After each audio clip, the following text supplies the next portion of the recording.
मंच पर विराजमान निगम के अध्यक्ष श्रीमान सुबोध जी, श्रीमान अरुण मोहन जी शेरी, श्रीमान राकेश जी जैन, सभागृह में उपस्थित आदरणीय बंधुओं, आदरणीय बहनों, ज्योति सेवा न्यास को कार्य करते हुए लगभग 8 वर्ष हो गए। जैसा प्रारंभ में श्रीमान राकेश जी ने बताया कि ज्योति स्वरूप जी एक ऐसे प्रचारक थे जो बहुत सारे प्रचारकों का ध्यान रखते थे। अनेक ऐसे प्रचारक थे जो उनके सानिध्य में रह करके आगे बढ़े और देश भर में काम करने के लिए सामने आए। उनका जीवन पूर्ण हुआ तो उनके कुछ ऐसे मित्र लोग उन्होंने मिलकर के कुछ सेवा के काम हो सके तो यह ज्योति सेवा न्यास का निर्माण किया। ज्योति सेवा न्यास क्या करता है ये तो प्रारंभ में आप सुन ही चुके हैं, और वर्ष में एक कोई व्याख्यान किसी विषय पर भी रखते हैं। ऐसा ही व्याख्यान ये आज है, और इस व्याख्यान का विषय उन्होंने रखा है कि वर्तमान में सभ्यता का संकट और समाधान की दिशा क्या हो। जो सभ्यता का संकट कहते हैं तो कई बार लोगों के मन में भ्रम भी होता है कि सभ्यता का संकट क्या होता है। तो सबसे पहले तो ये बात अपने को थोड़ा सा स्पष्ट हो जाए कि सभ्यता और संस्कृति, इन दोनों में अंतर क्या है। अंतर थोड़ा बारीक है और कई बार ध्यान में रहता है, नहीं भी रहता है। मनुष्य बहुत प्रारंभ काल से, लाखों वर्षों पहले से ही तो समस्याओं के समाधान के लिए आगे बढ़ता है और हर समस्या का कोई न कोई समाधान ढूंढने की कोशिश करता है। तो कोई न कोई एक नए रूप में सामने आता है। हम कल्पना करें, जब मनुष्य लाखों वर्ष पहले मकान बनाना सीखा होगा तो कैसा मकान बनाया होगा, तो वो मिट्टी के डेले रख रख करके कच्चा कोई मकान बनाया होगा। वो छत बनाने के लिए उसने कोई लकड़ी वकड़ी लगाई होगी, कोई पत्ते रख करके ऐसे झोंपड़ी जैसा बनाया होगा। ये भी एक विकास का क्रम है और सभ्यता का ये एक कदम है। और आगे बढ़ा होगा तो क्या किया होगा, कैसे जीवन यापन करे, तो फिर खाना पीना कैसा हो, फल फूल आदि आदि। लेकिन जब अग्नि का जब उसने आविष्कार किया होगा तो एक बड़ी उपलब्धि उसको हुई और उसने अपना खाना भोजन अग्नि के द्वारा पकाना शुरू किया होगा। बर्तनों का आविष्कार हुआ होगा तो बर्तन कैसे आए होंगे, ये भी एक बड़ा लंबा एक सभ्यता का एक चरण है। धीरे धीरे वो आगे बढ़ता है। लेकिन वर्तमान जो समय है 200, 250, 400 वर्षों का, ये 400-500 वर्षों का समय, ये मनुष्य के मस्तिष्क की बड़ी तेज प्रगति का समय है और उसमें सभ्यता बहुत तेजी से बदलती है। ज्यों ज्यों मनुष्य का जो मस्तिष्क है नई नई बातें क्रिएट करता है, इवॉल्व करता है, इन्वेंशन होता है, खोज होती है, त्यों ही सभ्यता में एक नई गति आ जाती है।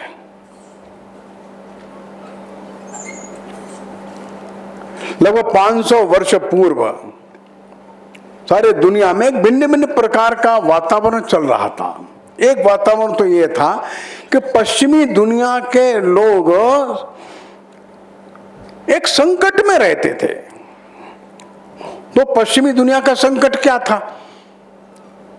तो पश्चिमी दुनिया का संकट यह था, उनके पास उपजाऊ फर्टाइल लैंड ये कम थी।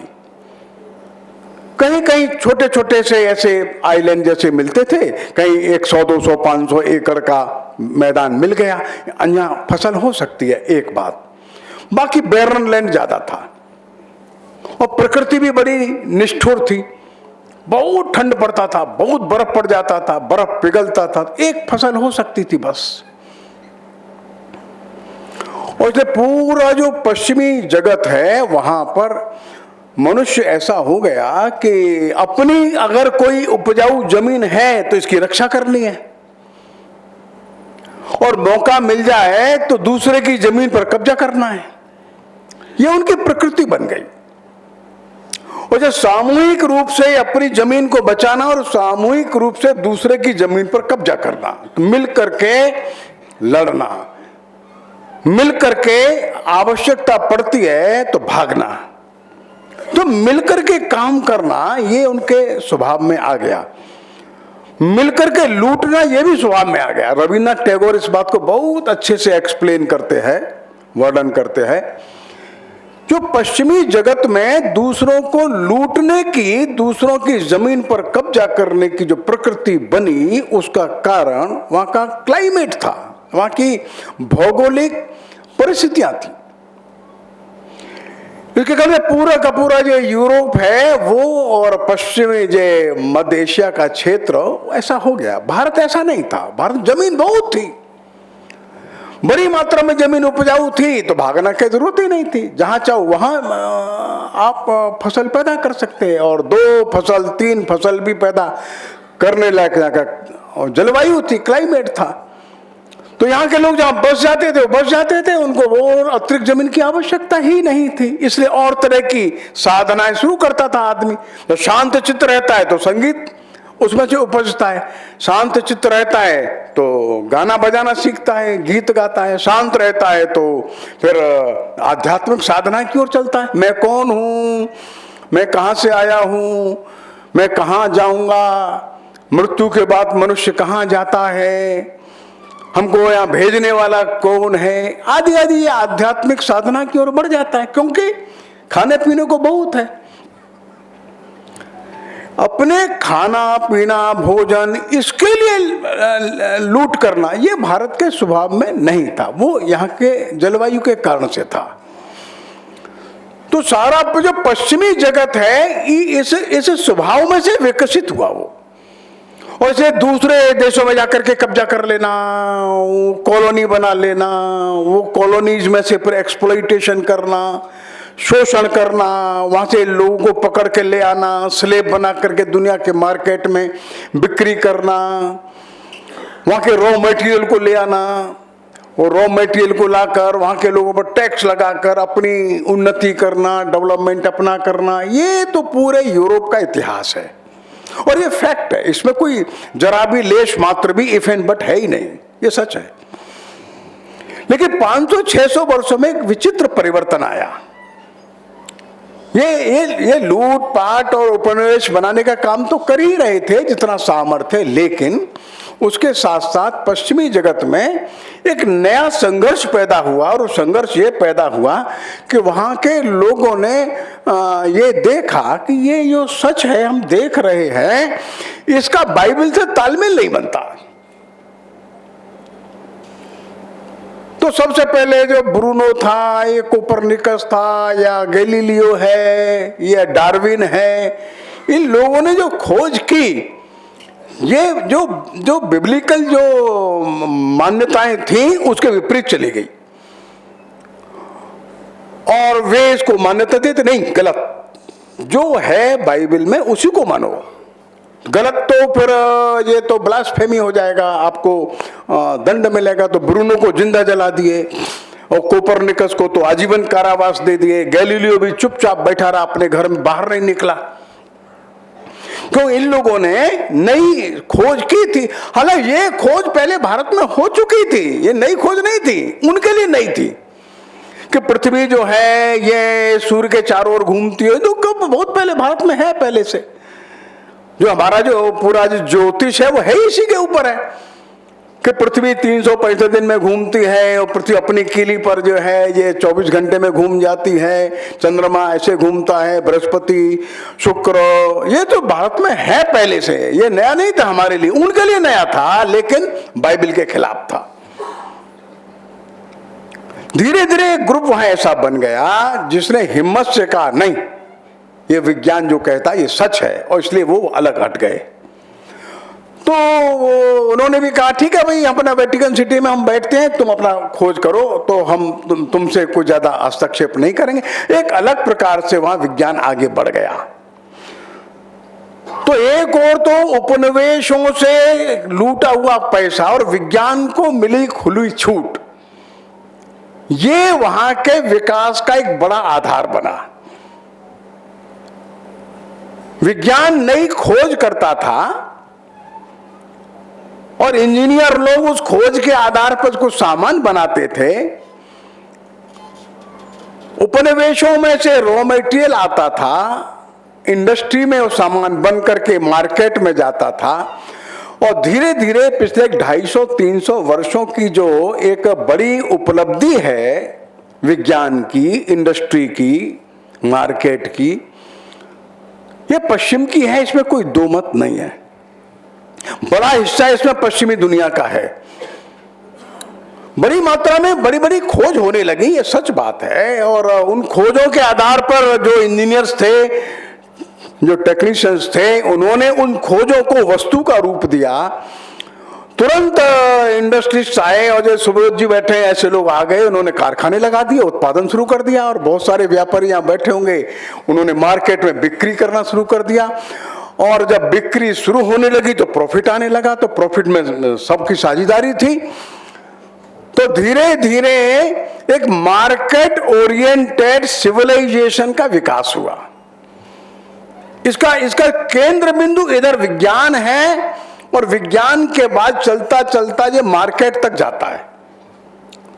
हजारों वैज्ञानिक नई नई प्रकार की खोज करने लगे, हजारों प्रकार के सामान बनने लगे, हजारों प्रकार की इंडस्ट्री सामने आने लगी। और जो बिजनेसमैन थे या जो पूंजीवादी लोग थे, जिनका पैसा था, जिनके पास, उन्होंने मार्केट में पैसा लगाया, इंडस्ट्री में पैसा लगाया, मार्केट बढ़ने लगे, सामान बिकने लगे। तो एक प्रकार से आज से एक लगभग 100-150 वर्ष पहले बड़ी मात्रा में बहुत तेजी के साथ विज्ञान की उन्नति और इंडस्ट्रियलाइजेशन,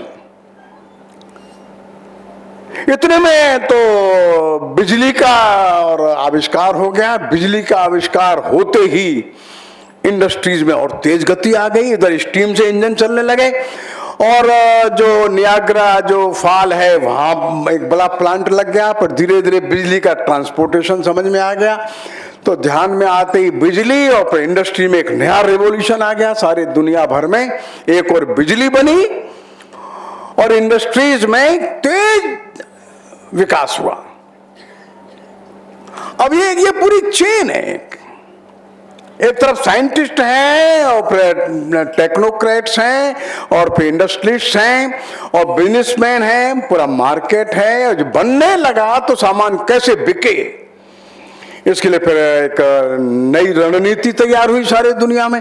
कैसे विज्ञापन किया जाए, और विज्ञापन करके लोगों के मन में ये पैदा किया जाए, ये खरीदो, ये खरीदो, ये खरीदो। तो जरूरत थी तो सामान खरीदता था, अब जरूरत नहीं है तो जरूरत को पैदा करो, क्रिएट करो। तो वो अब बड़े बड़े होर्डिंग्स लगने लगे, समाचार पत्रों में विज्ञापन आने लगे। अब वो युग भी चला गया, अब टेलीविजन आ गया, अब ये युग भी जा रहा है। मोबाइल पर हर मिनट में नए नए विज्ञापन आ रहे हैं। अब आवश्यकता क्रिएट की जाती है। ये पूरी चेन मिलकर के सारी दुनिया में आवश्यकता पैदा करता है। अरे आपके पास ये फोन नहीं है तो क्या है, आपकी जिंदगी बेकार है। अगर ये वाला फोन आपने नहीं खरीदा, तो ये शर्ट नहीं खरीदा, ये ब्रांड का जूता नहीं खरीदा, तो क्या है, आपका जीवन तो बिल्कुल ही बेकार है।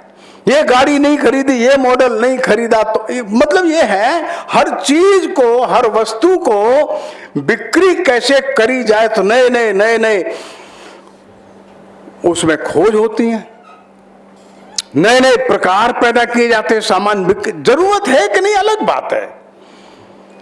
एक कॉम्पिटिटिव नीड क्रिएट की जाती है, और एक ऐसा साइकिल बन गया सारी दुनिया भर में। इसको जब विशियस साइकिल, जहरीला एक चक्र बन गया। दूसरी ओर एक ऐसा पैराडिम बन गया, ऐसा पूरा वातावरण बन गया कि जो डेवलप्ड कंट्रीज कौन है, डेवलप्ड सोसाइटीज कौन है,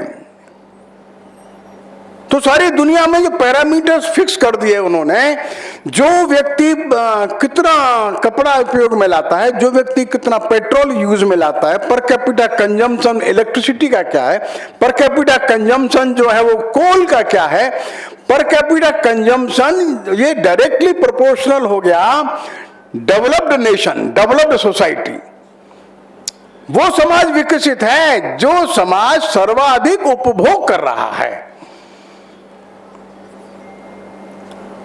आप लोगों को आश्चर्य होगा जब आप सुनेंगे कि अमेरिका हमसे 20 गुना 30 गुना ज्यादा बिजली कंज्यूम करता है पर कैपिटा, प्रति व्यक्ति। वो सारी दुनिया के लिए एक स्टैंडर्ड बन गया। कैसे हम ज्यादा से ज्यादा कंज्यूम करें, एक बात। अब एक दूसरी बात, ये क्यों आया इतना तेजी के साथ? एक कीन्स नाम का एक अर्थशास्त्री हो गया फर्स्ट वर्ल्ड वॉर के बाद। तो फर्स्ट वर्ल्ड वॉर के बाद एकदम सारे दुनिया में डिप्रेशन आया, मंदी आई और ये सामान बिकता नहीं, क्या किया जाए? तो कीन्स ने एक थ्योरी दी। वो थ्योरी ऐसी दी कि ज्यादा से ज्यादा लोगों को काम दो। काम कैसे दें? ये प्रचार करो, ज्यादा से ज्यादा कंजम्पशन करे, कंज्यूम करो, खरीदो। खरीदें कैसे? अरे खरीदने की जो है वो इच्छा जगा दो। तो कीन्स कहता है कि इकोनॉमी तब घूमेगी जब लोग खरीदेंगे, खरीदने की इच्छा जगाओ। और आश्चर्य की बात ऐसी हुई, सारी दुनिया को कीन्स की थ्योरी पसंद भी आ गई। उसने वो वातावरण बनाया सारी दुनिया में। अरे इंडस्ट्री तब चलेगी जब खरीदेगा, खरीदने की इच्छा पैदा करो। तो सारी इकोनॉमी का जो केंद्र बिंदु फिर से दोबारा बन गया कि लोगों को ज्यादा से ज्यादा उपभोग सिखाओ, आवश्यकता नहीं है, क्रिएट करो। कैसे ज्यादा से ज्यादा कंजम्पशन हो, अपने आप इंडस्ट्री चल जाएगी, इंडस्ट्री चलेगी, एम्प्लॉयमेंट मिलेगा, एम्प्लॉयमेंट मिलेगा और सामान खरीदा जाएगा मार्केट में। कंज्यूम मोर, कंज्यूम मोर, ऐसा वातावरण बन गया। अब जब दोबारा से पिछले 60-70 साल से समाज फिर सोच रहा है, सारे दुनिया के वैज्ञानिक और समाजशास्त्री फिर विचार कर रहे हैं, ये हो क्या गया? कुछ गड़बड़ तो हो गया। क्यों गड़बड़ हो गया? क्योंकि हम जो जितना कोयला फूंकते हैं हर दिन, एक दिन में 10,000 वर्ष में जो कोयला डिपॉजिट हुआ है वो एक दिन में सारी दुनिया फूंक देती है उसको। प्रति व्यक्ति प्रतिदिन कोयले का कंजम्पशन 3,000 क्यूबिक फीट है पर डे। यह हाल हो गया क्योंकि जो हमारे एक रेफ्रिजरेटर चलता है, एक फ्रिज के चलने में साल भर में 2 टन कोयला लगता है। 2 टन। एक गीजर चलता है उसके लिए 10-20 कुंटल कोयला एक साल में लगता है, तब एक गीजर चलता है। जब ऐसा हुआ तो सारी दुनिया में कार्बन डाइऑक्साइड का परसेंटेज बढ़ने लगा।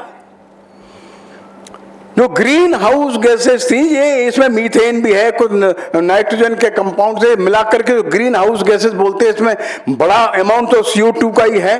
कुल मिलाकर के सारी धरती में ग्लोबल वार्मिंग का संकट आ गया। सारी धरती का टेम्परेचर पिछले 100 साल के अंदर 1.5 सेल्सियस बढ़ गया। 1.5 सेल्सियस बढ़ते ही सारे ग्लेशियर पिघलने लगे। इतनी तेजी से पिघलने लगे कि नॉर्थ पोल, साउथ पोल की बर्फ, सारे ग्लेशियर्स, ऊपर हिमालयन ग्लेशियर, सारे दुनिया के ग्लेशियर्स पिघलने लगे। समुद्र का लेवल बढ़ने लगा।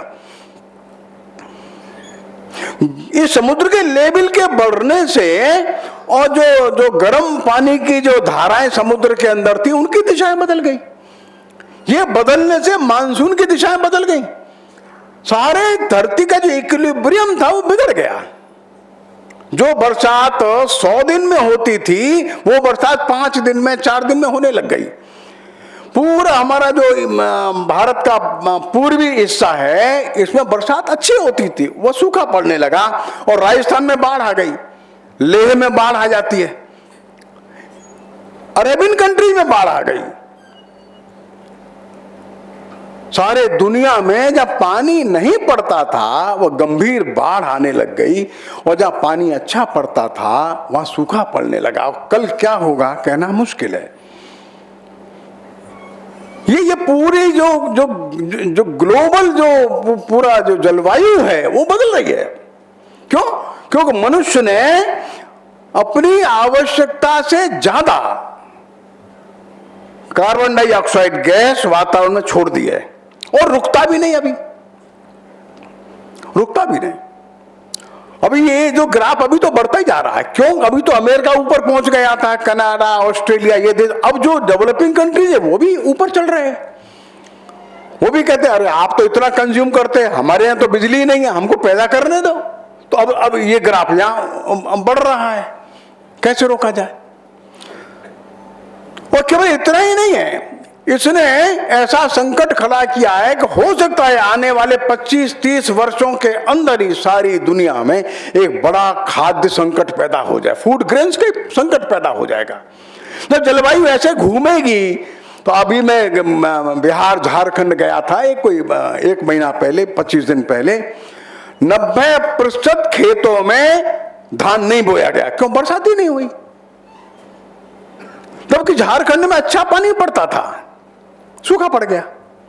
आसाम में भी बड़े हिस्से में सूखा पड़ गया जो नहीं था। सारी दुनिया में एक बड़ा संकट खाद्य का आने वाला है, ये रुकने वाला नहीं है। बड़ी मात्रा में ऐसी स्पीशीज हैं जो खत्म हो रही हैं, फ्लोरा एंड फौना खत्म हो रहा है। बड़ी मात्रा में हम लोगों ने इतना जो जहरीली गैसें वातावरण में डाल दी है। इंडस्ट्रियल डेवलपमेंट ऐसा हुआ कि बड़ी मात्रा में जमीन के अंदर का पानी पोल्यूट कर गया। नहरों का पानी पोल्यूट है, नदियों का पानी पोल्यूटेड है। अनेक इंडस्ट्रीज ने तो क्या कर दिया कि वो बोरिंग करके जमीन के अंदर पानी डाल दिया। गंदा पानी बाहर नहीं डाल सकते थे, बोरिंग किया, जमीन के अंदर डाल दिया। अब वो निकलता है पानी आर्सेनिक है, उसमें कैडमियम है, उसमें क्रोमियम है, हैवी मेटल्स है। देखिए ना, कानपुर में टेनरीज वालों ने क्या कर दिया, पूरे कानपुर का जो अंडरग्राउंड वाटर है पोल्यूटेड हो गया। पूरा हिंडाल्को, सोनभद्र में, रॉबर्ट्सगंज, सब नीचे का पानी पोल्यूटेड हो गया। और थोड़ा एरिया नहीं है, सैकड़ों स्क्वायर किलोमीटर एक एक जगह पर पानी अंदर पोल्यूटेड है, जमीन पोल्यूटेड हो गई। क्यों? हमको ग्रो मोर तो फिर इंसेक्टिसाइड आ गया, पेस्टिसाइड आ गया, अच्छा केमिकल आ गया, तो उपज तो बढ़ गई, उपज तो बढ़ गई, लेकिन जमीन जहरीली हो गई। अब पंजाब से एक ट्रेन चलती है, जाती है वो बंबई को, उसको कैंसर ट्रेन ही बोल देते हैं उसको। क्यों? पंजाब ने बहुत पैदा किया। पश्चिमी जगत ने हमको बता दिया, हाँ ये डालो, ये डालो, हाँ ठीक है, थोड़े समय के लिए ऐसा जरूर लगा, उत्पादन बढ़ गया, वो शायद जरूरी भी रहा होगा, लेकिन अब क्या करें? तो जो सिविलाइजेशन था उसका ऐसा परिणाम निकलने लगा कि सारी दुनिया में आज बड़ा हाहाकार मच गया। हमने कैसा जलवायु को बदल दिया, पूरा क्लाइमेट हम लोगों ने तहस नहस कर दिया। एक पक्ष बड़ा जो गंभीर है वो ये है। क्रमांक 2, इस सिविलाइजेशन ने मनुष्य को बहुत असीमित क्षमता दी। सिविलाइजेशन ने बहुत अच्छा भी किया, बहुत अच्छा किया। इतनी अच्छी सड़कें बना दी, इतने अच्छे और एरोप्लेन्स आ गए, तुरंत कहीं भी जा सकते हैं, इतना अच्छा मेडिकल सिस्टम आ गया, इतना अच्छे कम्युनिकेशन आ गया, बहुत कुछ दिया है, इसमें कोई दो मत नहीं है, बहुत कुछ दिया है। लेकिन बहुत कुछ देने के बाद प्रश्न ये है कि ले क्या लिया, हमारा चला क्या गया? तो मनुष्य क्षमतावान तो होता गया। अब देखिए 100 में 100 नंबर आते, जब भाई साहब बता रहे थे, कोटा का बता रहे थे, कोटा का नहीं, सारी दुनिया का एक क्राइसिस है। वो बच्चा एकदम 100 में से 100, 100 में से 100, 100 मार्क्स लाता है, वो सेलेक्ट भी होता है, लेकिन किस कीमत पर सेलेक्ट होता है? वो बड़ा इंजीनियर बनता है, डॉक्टर बनता है, आईएएस बनता है, बहुत कुछ बन जाता है, लेकिन सबसे बड़ी बात क्या है, ये धीरे धीरे धीरे धीरे अपने आप में अकेला रह जाता है। इसका ईगो बढ़ता है, इसका जो है, इसकी क्षमता तो बढ़ रही है, इसकी ताकत बढ़ रही है, इसके पास इंफॉर्मेशन बढ़ रही है, कैपेसिटी बढ़ रही है, बहुत कुछ बढ़ रहा है इसके अंदर, लेकिन ये अकेला रह जाता है। इसकी सामाजिकता खत्म हो जाती है, इसके अन्य विषय खत्म हो जाते हैं। ये न संगीत सीखता है, न कला सीखता है, न पेंटिंग सीखता है, न ड्राइंग में जाता है, न ढंग से एक्सरसाइज करने जाता है, न व्यायाम करता है, न आसन करता है, न योग करता है, न आध्यात्मिक ग्रंथ पढ़ता है, न कहानी पढ़ता है, न चुटकुले पढ़ता है, न मजाक करता है, कुछ करता ही नहीं है। रोबोट की तरह इंटेलिजेंट है। इसकी सामाजिकता कैसी कम हो रही है उसका मैं उदाहरण बताता हूं। आज से कोई 15 साल पहले मैं गुवाहाटी मेडिकल कॉलेज में जाता था, तो वहां के कॉमन रूम में हम लोग बैठ जाते, गप मारते थे। 20-25 विद्यार्थी बैठे रहते थे, MBBS के, MD के विद्यार्थी, 25-30 विद्यार्थी। इस बार मैं जो गया, मैंने कहा कॉमन हॉल का क्या हाल? कॉमन तो बंद हो गया। वो तो भाई साहब कब से बंद हो गया? 4-5 साल से बंद हो गया। क्यों बंद हो गया? कोई आता ही नहीं है। क्यों नहीं आते? सब अपने रूम पर बैठे हैं, सबके पास मोबाइल है। पहले उस कॉमन हॉल में बैठकर क्रिकेट का मैच देखते थे, नारे भी लगाते, उधम करते थे, चाय पीते रहते थे, 10-5 लड़के, 15-20, 25-30 लड़के, 40-40 लड़के। अब नहीं आते। और मजे की बात, हमने कहा मैच के क्या, मैच भी बंद हो गया। क्यों मैच क्यों बंद हो गया? नहीं, सब अपने घर कमरे रूम पर डिब्बा मंगाते हैं, मैच में खाना खाने नहीं आते। और आगे बढ़िए, क्लास का क्या है? क्लास में क्या, 20% बच्चे आते, 80% बच्चे क्लास में ही नहीं आ रहे आजकल। IIT का यही हाल है, IIMs का यही हाल है। ये जो स्वभाव उसका बालक का बन रहा है, ये आज से नहीं बन रहा है। बर्ट्रैंड रसेल ये कहता है, आज से लगभग 60 साल पहले, वो तो वहां देख रहा था यूरोप में, हम इसको आज यहां देख रहे हैं। रसेल कहता है कि अब वर्तमान जो सिविलाइजेशन है, ये मनुष्य को बहुत कुछ दे रहा है और मनुष्य को क्षमतावान बनाता है, मनुष्य को ताकतवर बनाता है, वेल इन्फॉर्म्ड बनाता है, भले कैपेसिटी वाला मनुष्य बन जाता है, लेकिन ये बड़ा ईगोइस्ट हो जाता है। ये किसी से बात नहीं करता, ये किसी के घर नहीं जाता, किसी को अपने घर आसानी से बुलाता भी नहीं है। और इसका स्वभाव ऐसा हो जाता है, बर्ट्रैंड रसेल एग्जांपल देता है, he behaves like a billiards ball. जब बिलियर्ड में गेंद तो आती है, आती टकरा के अलग चली जाती है। मनुष्य का स्वभाव ऐसा होता है। ये रसेल ने बोला है 50 साल पहले। और उसी समय के आसपास आइंस्टीन ने बोला है कि मनुष्य का ईगो इतना बढ़ता चला जा रहा है, आइंस्टीन ने, कि इसकी जो सामाजिकता ये खत्म होती चली जा रही है। क्या किया जाए? ये अपनी ईगो का गुलाम बन गया है मनुष्य। इसकी सामाजिकता तो लाओ कहीं से। तो आइंस्टीन कहता है कि science can purify, science can enrich the plutonium, but whether science can enrich the hearts of a man, क्या मनुष्य के हृदय का शोधन विज्ञान कर सकता है? नहीं कर सकता। ये आइंस्टीन का ही कहना है, नहीं कर सकता भाई। ये हम मनुष्य को बहुत कुछ दे रहे हैं, लेकिन इस मनुष्य के अंदर से इसकी सामाजिकता, एक दूसरे का मिलना जुलना, बात करना, बिठालना, एक दूसरे के समस्या में शेयर करना, ये तो खत्म होता चला जा रहा है। ये कॉम्पिटिटिव होता चला जा रहा है। मैं इससे आगे कैसे निकलूं, इससे आगे कैसे निकलूं, उससे सबसे आगे तो अकेला ही रहेगा फिर। तो इस सिविलाइजेशन ने मनुष्य को बहुत कुछ दिया है, इसमें कोई दो मत नहीं है, लेकिन इस सिविलाइजेशन ने मनुष्य के अंदर से बहुत कुछ ले लिया है और इसलिए मनुष्य प्रतिस्पर्धी तो बन गया है। आज से 50 साल पहले क्या था? देखो भाई, किसी के कोई दुकान जल गई तो 10 दुकानदार मिलकर किसी को दुकान ठीक कराते थे। अरे भाई तू चिंता मत कर। किसी की फैक्ट्री में आग लग गई तो 10 फैक्ट्री वाले मिले, अरे तू चिंता मत कर, हमारा पैसा बाद में दे देना, तो अपनी फैक्ट्री ठीक कर ले। अब 10 फैक्ट्री वाले मिलकर के सोचते हैं कि इन सब की फैक्ट्री कैसे बंद हो। अब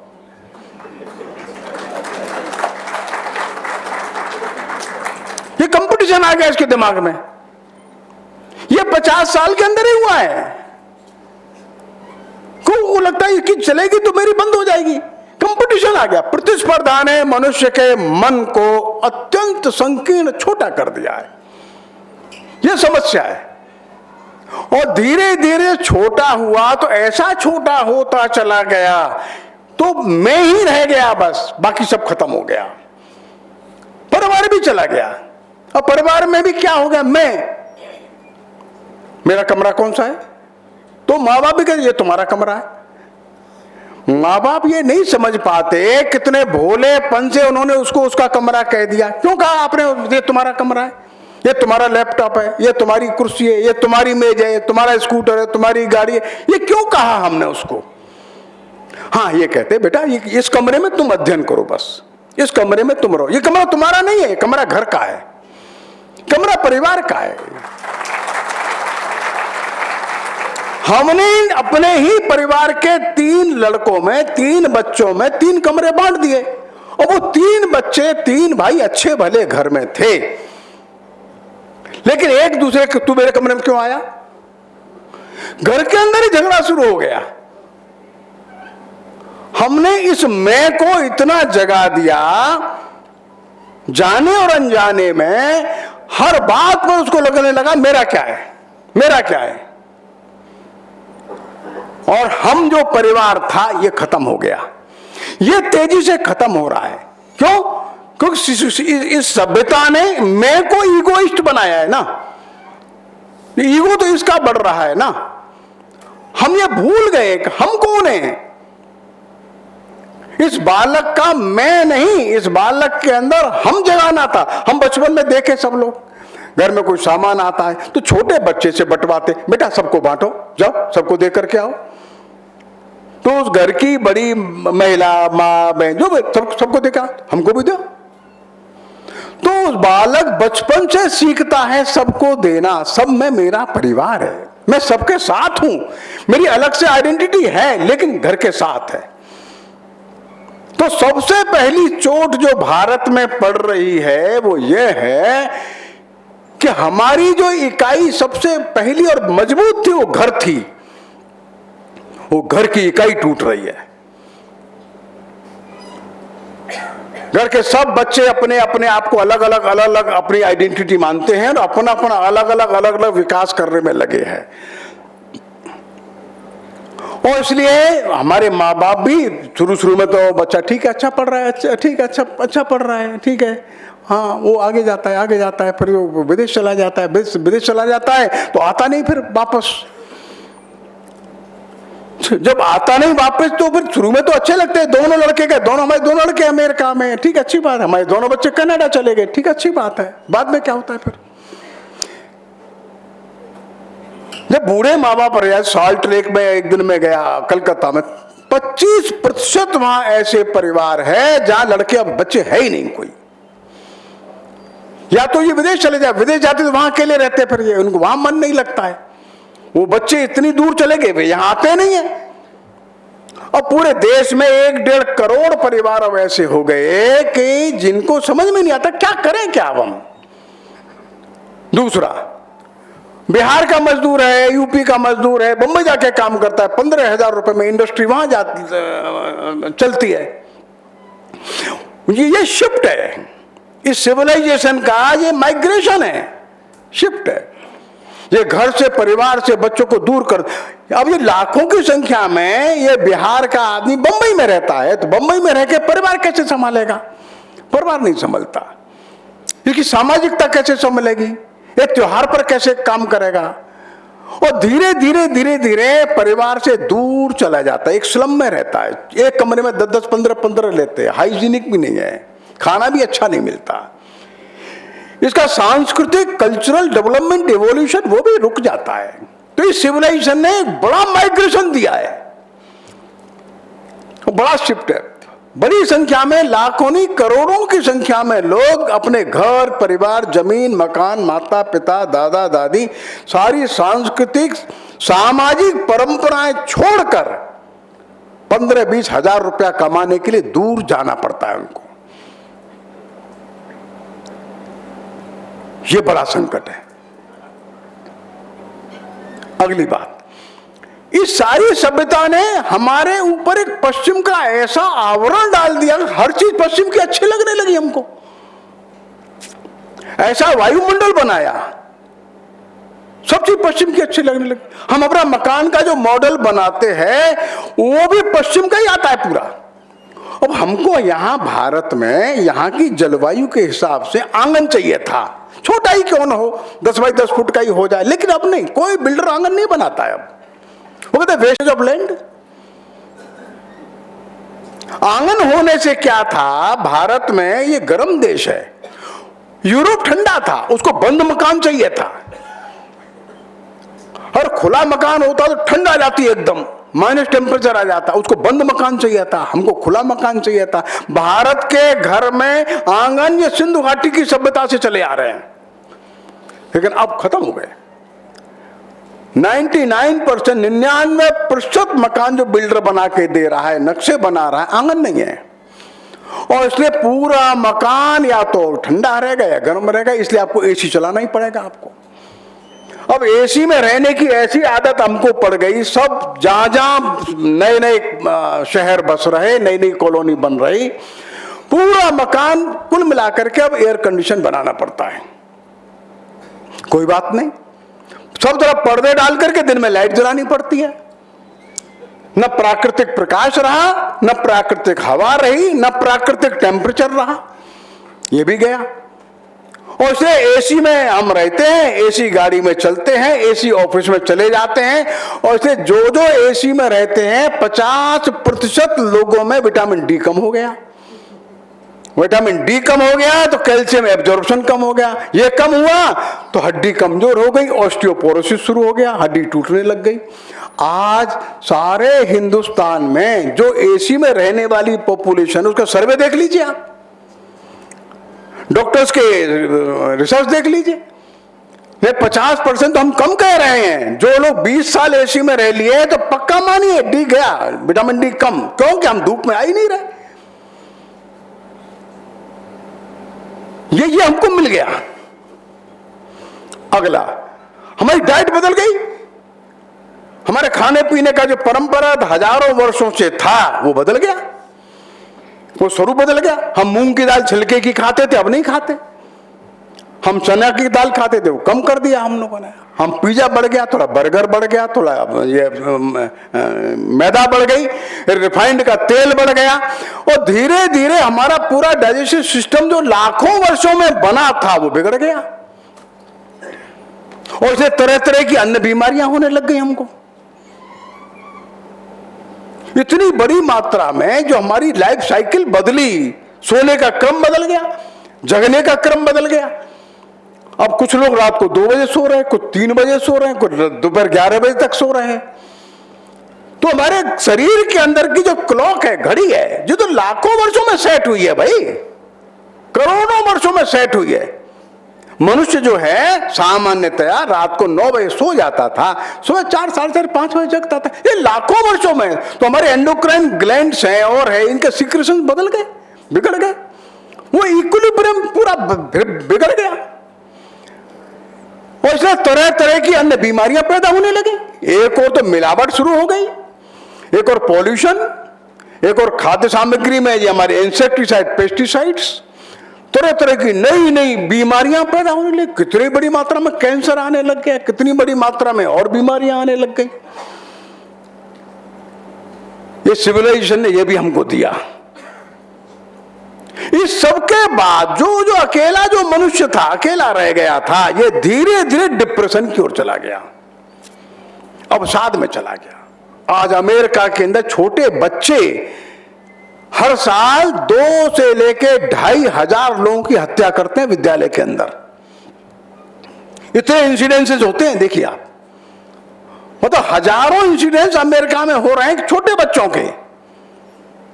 ये 2000 से ऊपर घटनाएं हर वर्ष हो रही हैं। वो बच्चे कौन से 8 में पढ़ता है, 9th में पढ़ता है, 10th में पढ़ता है, 11th में पढ़ता है, गन ले आता है, क्लास के बच्चों को मार देता है, टीचर्स को मार देता है। क्यों मारता है भाई? क्यों? क्योंकि अवसाद में है, डिप्रेशन में है, इसके साथ कोई है नहीं। अकेला छूट गया है और ये बढ़ रहा है दुनिया में, और देशों में जा रहा है। क्योंकि मॉडल तो हमारे सामने अमेरिका है, ये कनाडा है। तो ये जो अवसाद है, डिप्रेशन है, ये मनुष्य के अंदर कितनी बड़ी मात्रा में बढ़ रहा है। सबसे बड़ी अब ये डॉक्टर्स के लिए तो यही एक बड़ी चुनौती बन गई है, इतने पेशेंट आ रहे हैं। ऐसे बहुत सारी बातें हैं जो इस सिविलाइजेशन ने हमको दी है। एक और बहुत कुछ दिया, लेकिन एक और बहुत कुछ हमसे छीन लिया। तो चाहे वो धरती के भिन्न भिन्न प्रकार के परिवर्तन के रूप में, एक बात। नंबर 2, मनुष्य के लिए व्यक्तिगत रूप से। नंबर 3, मनुष्य के परिवार के रूप में। और नंबर 4, मनुष्य की सामाजिकता के रूप में, क्योंकि सामाजिकता खत्म हो रही, अकेला बना रह रहा है। इस समस्या से दुनिया जूझ रही है। एक मैं अभी 2 दिन पहले एक लेख पढ़ रहा था, एक एरिक गेट्से करके है, सोशियोलॉजिस्ट है, प्रोफेसर है अमेरिका में, मिशिगन यूनिवर्सिटी में। उसका एक आर्टिकल मेरे पास भेजा एक हमारे मित्र ने। वो लिखता है, मैं भारत कई बार आया और पिछले 20, 25, 30 वर्षों में कई बार मैं भारत का भ्रमण करने आया। मुझको बड़ा आश्चर्य लगता है, आप लोग अपने देश की इतनी अच्छी परंपराएं क्यों छोड़ रहे हैं और मेरे देश का क्यों उदाहरण अपने आंखों के सामने रख रहे हैं। तुम्हारे देश में खान पान अच्छा था, तुम्हारे देश में तीज त्योहार अच्छे थे, तुम्हारे देश में पहनावा अच्छा था, तुम्हारे देश में इतनी अच्छी बातें थी, उसको क्यों छोड़ करके तुम मेरे देश का पालन कर रहे हो? क्या पागल हो गए हो तुम लोग? समझ में क्यों नहीं आता है? वो कहता हर 10 साल में भारत के अंदर ऐसा नया परिवर्तन देखता हूं जिसको देखकर मेरे मन को दुख होता है। यह मिशिगन का प्रोफेसर है, सोशियोलॉजिस्ट है, सामाजिक मनोविज्ञानी है, समाजशास्त्र के बारे में गहरा अध्ययन करता है। क्या करे क्या न करे। आर्नोल्ड टाइनबी करके एक बहुत बड़ा इतिहासकार हो गया, जो 12 वॉल्यूम्स में इसने सारे दुनिया का इतिहास लिखा है। आर्नोल्ड टाइनबी अंग्रेज है, लेकिन वो अंत में लिखता है, आर्नोल्ड टाइनबी लिखता है कि पिछली जो शताब्दियां थी, ये 2 शताब्दी के बारे में कह रहा है, ये निश्चित रूप से यूरोप की थी। यूरोप ने लीड किया सारे दुनिया को। आगे लिखता है, लेकिन अब धीरे धीरे पूरी दुनिया सुप्रीमली डेंजरस मोमेंट में आ गई है। यही शब्द है उसका, सुप्रीमली डेंजरस मोमेंट। भयंकर रूप से खतरनाक एक एज में आ गई है, एक समय में से गुजर रही है। आगे लिखता है, और यह अपने निश्चित विनाश की ओर बढ़ रही है। आगे लिखता है, अब इससे बचने का कोई तरीका दिख नहीं रहा, अब ये बचेगी ही नहीं। आगे लिखता है, लेकिन एक रास्ता मुझको दिख रहा है कि अब दुनिया जो है ये भारत की शरण में चली जाए।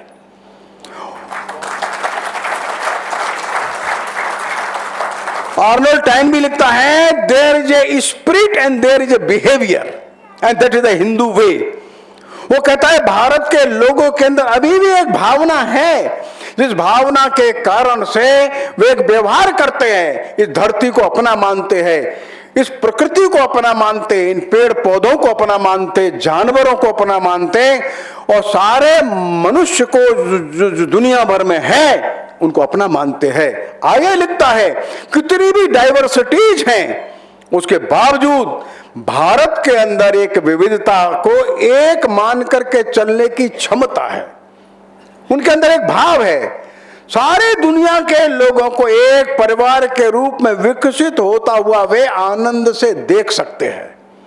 उनके अंदर एक कला भी है, एक स्पिरिट है, भावना है, और उनका जो बिहेवियर है ये सबको साथ लेकर के चलने का है, सबकी केयर करने का है, केवल मैं नहीं। और ये सच बात है, भारत ही केवल एक ऐसा देश है जहां का समाज कहता है सर्वे भवन्तु सुखिनः। ये दुनिया का कोई समाज बेसिकली फिलोसॉफिकली कहता ही नहीं है। वो अपने अपने देश के बारे में कहेंगे, हाँ अमेरिका का भला हो, कनाडा का भला हो, यूके कहेगा हाँ हमारे इंग्लैंड का भला हो, जर्मन कहेगा हमारा भला हो, हमारा अपना डेवलपमेंट हो। केवल और केवल भारत है जो हजारों साल से कहता चला आ रहा है हमारा भी भला हो, लेकिन दुनिया के भले के साथ ही हो।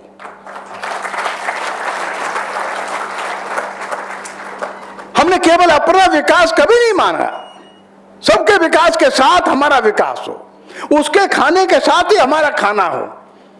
भोजन करते समय हम लोग कहते भाई अब खाना खा रहे, देख लो भाई अगल बगल में सबको खाना मिल गया ना। तो इसलिए यही वर्तमान का जो सिविलाइजेशन है, सभ्यता है, इसने कैसा एक बड़ा संकट हमारी आंखों के सामने खड़ा कर दिया। अब एक तीसरी बात, अंतिम बात, ये संस्कृति क्या है?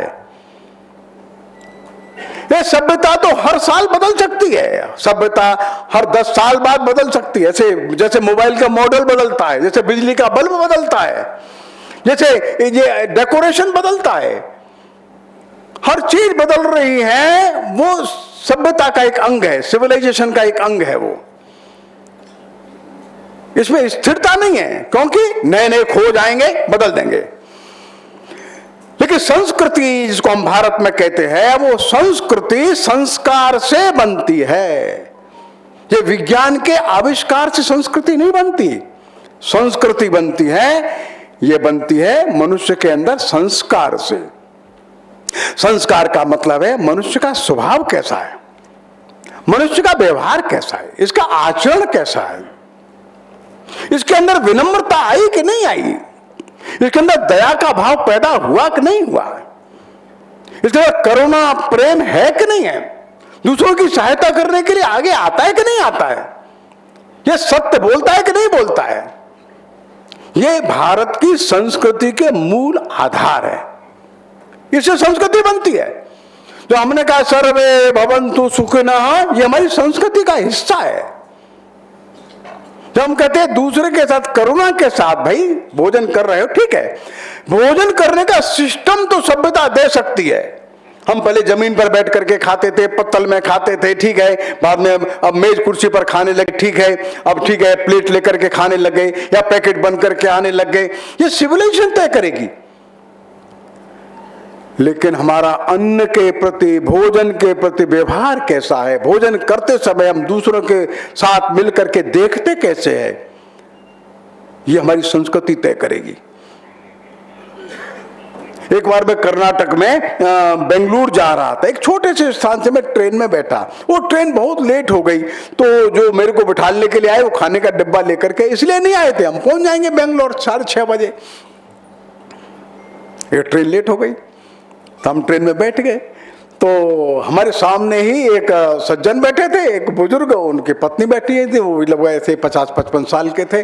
तो एक 5-7 मिनट के बाद हमसे पूछते, भाई साहब आप कहाँ जा रहे हैं? हमने कहा हम तो बेंगलोर जा रहे हैं। कहाँ के रहने वाले? हमने कहा उत्तर प्रदेश के रहने वाले हम लोग। अच्छा कोई बात नहीं।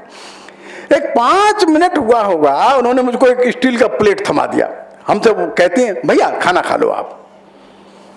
हमने हाथ जोड़ा, नहीं आप भोजन करिए आप, तो नहीं आप भोजन करिए ना आप। तो अपने टिफिन में से निकाल करके सब सामान हमको दिया और हाथ जोड़ करके बैठ गए, पहला भोजन कर लीजिए। कोई पर्चा नहीं कैसा भी। भोजन करने के बाद उन्होंने हमको 250 ml का पानी का शीशी दिया, बोतल दिया, पानी पी लो आप। और झूठी थाली जो थी वो अपने हाथ में ले ली, नहीं इसको हम धो के आएंगे, आप बस पूरा हो गया। ये जो है ये सारे देश में है, सारे देश में। कहीं भी गांव में जाओ और आप रुक गए तो बिना पूछे भोजन लेके आता ही है वो। पूछेगा नहीं खाना खाएंगे कि नहीं खाएंगे, भैया खाना तैयार है खाना खा लो, और रास्ता चलते लोगों को भी। ये हमारी संस्कृति है।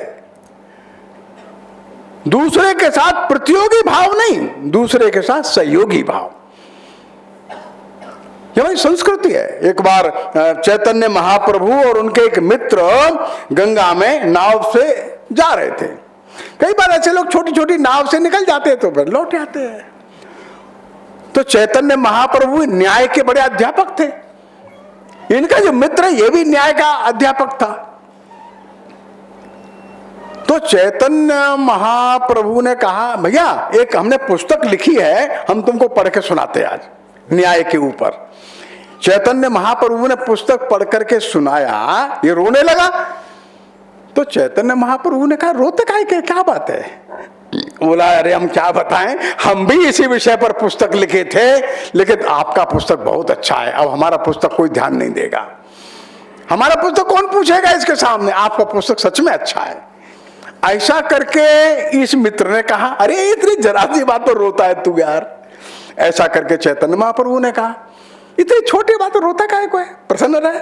और ऐसा बांधा अपनी पुस्तक गंगा जी में फेंक दिया, जा अब तेरा ही पुस्तक पढ़ेंगे लोग।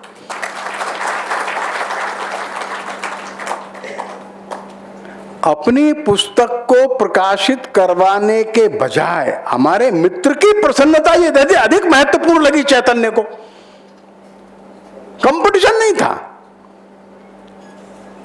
कंपटीशन नहीं है। कई बार मैंने एक उदाहरण आप बताया होगा, यहां तो मालूम नहीं मेरे को। एक नील रतन धर करके प्राध्यापक थे कलकत्ता, उस इलाहाबाद यूनिवर्सिटी में थे, तो कलकत्ता के प्रयाग विश्वविद्यालय में इलाहाबाद यूनिवर्सिटी केमिस्ट्री के प्रोफेसर थे। धर साहब, नील रतन धर, एनआर धर साहब।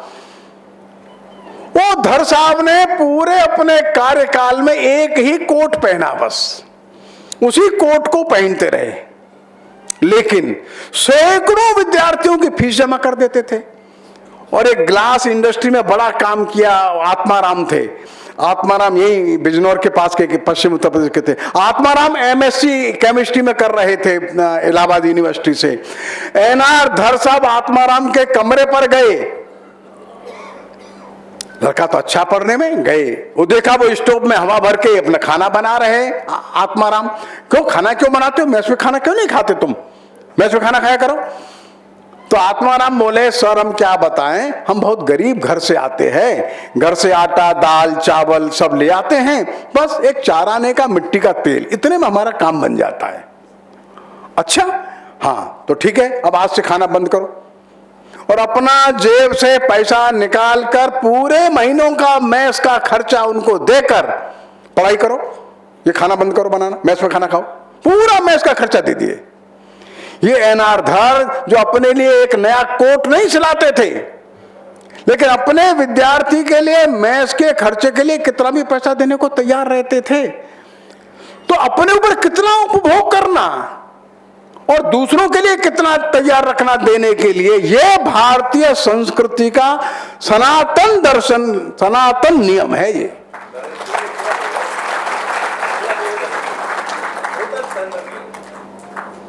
और धर साहब के बारे में बहुत बातें प्रसिद्ध थी, लेकिन जब रिटायरमेंट हो गया, पूरी बड़ी कोठी उन्होंने एक सॉइल इंस्टीट्यूट के लिए दान में कर दी। 10 लाख रुपया कलकत्ता विश्वविद्यालय को दान में दिया, चुपचाप कलकत्ता चले गए।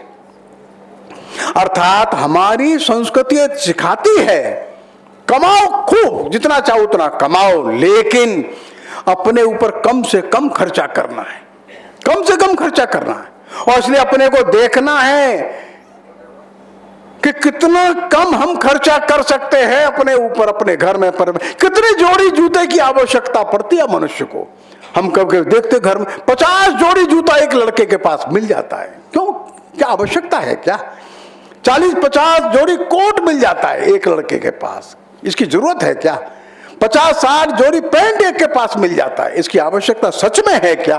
आवश्यकता है तो ठीक है ले लो, 10 बार विचार करो क्या इसकी आवश्यकता है। एक घर में मैं गया, उनका ट्रांसफर होकर के बाहर से आए थे, तो हमने देखा, क्यों भाई क्या बात है, सब ठीक ठाक? हाँ ठीक ठाक। अरे इतना सामान तुमने खोला नहीं, 1.5 साल 2 साल, अरे की जरूरत ही नहीं, जरूरत नहीं तो खरीदा काहे को था? सैकड़ों बंडल रखे ही वो खुले ही नहीं, 2 साल हो गया, एक ट्रक भर के सामान एक्स्ट्रा घर में है। मालूम पड़ा कि 10-20 डिनर सेट है, 10-20 जोड़ी उसमें डबल बेड शीट रखे हैं। तो कितना खरीदना, ये तो व्यापार तो दुनिया तो बताएगी खरीदो खरीदो खरीदो, विज्ञापन करेगा, लेकिन उधर जाएंगे तो ये वर्तमान का सिविलाइजेशन के संकट की ओर चले जाएंगे। और जो धरती को बचाना है, अपने को बचाना है, घर को बचाना है, देश को बचाना है, तो अपनी पुरानी परंपराओं में जो अच्छा है उसको पकड़ के रखना है, और पश्चिम का जो अच्छा है वो प्रेम से ले लेना है। लेकिन नाप तोल कर लीजिए, उनका जो वो नियम से काम करते, समय से काम करते, गंदगी नहीं फैलाते, लाइन में लग करके काम करते, ये सीखो ना। और इसलिए पश्चिमी दुनिया से भी बहुत कुछ अच्छा है हम ले सकते हैं, लेकिन इस धरती को भी बचाना और समाज को बचाना। एक बार इंग्लैंड में हमारे भारत के लोगों का एक बड़ा कार्यक्रम था, कई हजार लोग हमारे भारत के हिंदू लोग इकट्ठे थे और मार्गरेट थैचर उसमें आई थी।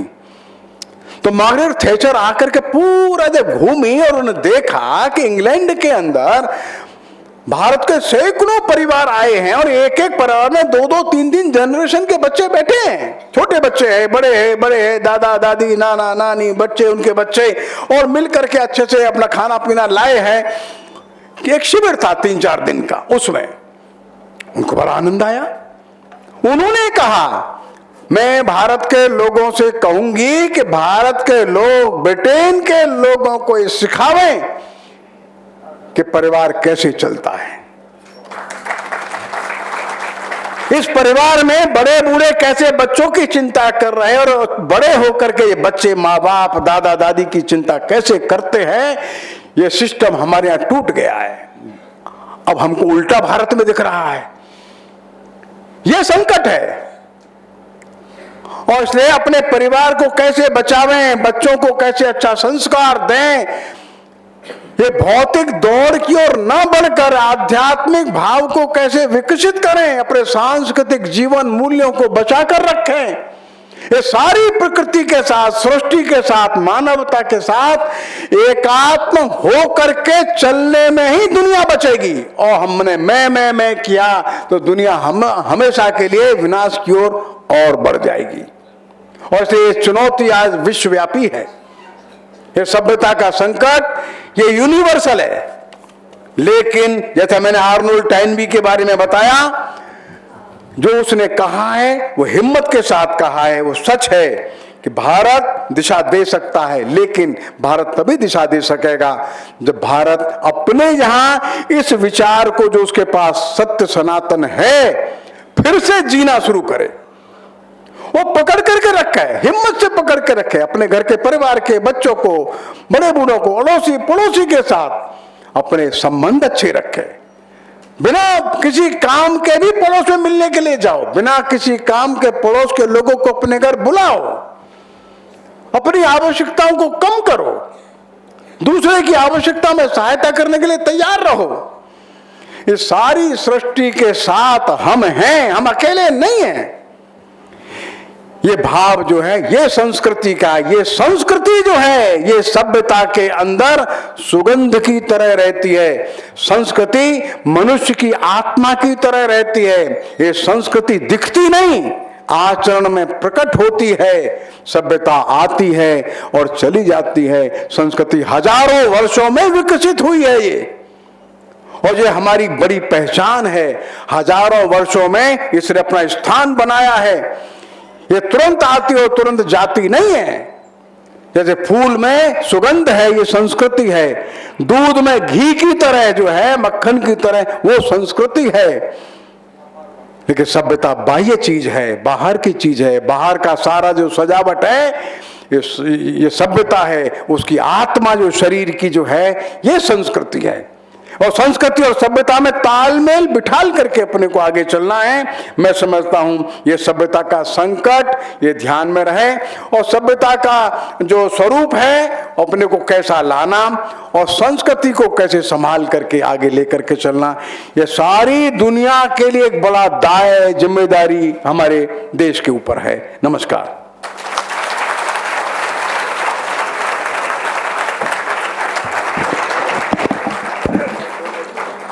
धन्यवाद भाई साहब।